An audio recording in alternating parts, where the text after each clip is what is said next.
In my bewys dat ek die buitehoek van 'n driehoek wil gelyk bewys aan die som van die twee teenoorstaande binnehoeke, wil ek sê dat hierdie hele buitehoek C2 is gelyk aan die grootte van hoek A plus die grootte van hoek B saam. So in ander woorde, ek wil sê, bewys dat hoek C2 gelyk is aan hoek A plus hoek B. Om daarby uit te kom, moet ek werk vanaf dit wat ek weet. Ek weet dat hoek A plus hoek B plus hoek C1 gelyk is aan 180 grade.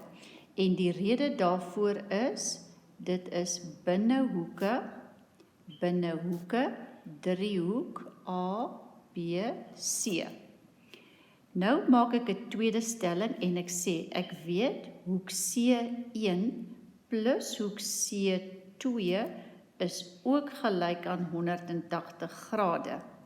En die rede vir hierdie stelling is, dat hierdie twee hoeke supplementêr aangrensende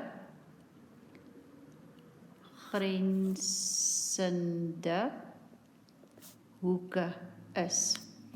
Nou kan ek my redeneringsvermoë gebruik en ek kan sien dat die 180 grade aan die regterkant en die 180 grade aan die regterkant van die tweede bewering is presies dieselfde. Daaroor kan ek dan gaan sê dat die linkerkante hoek A plus hoek B plus hoek C1 is dan gelyk aan die ander linkerkant hoek C1 plus hoek C2. Nou weer kan ek sien dat hoek C1 wat aan die linkerkant is en hoek C1 wat aan die regterkant is dieselfde hoek. Met ander woorde, ek kan hulle uitkanselleer. Dus bly ek oor met hoek A plus hoek B is gelyk aan hoek C2. En as ek die twee kante sal omdraai, kry ek dat hoek C2 is die buitehoek van die driehoek, is gelyk aan die som van die twee teenoorstaande binnehoeke, hoek A en hoek B.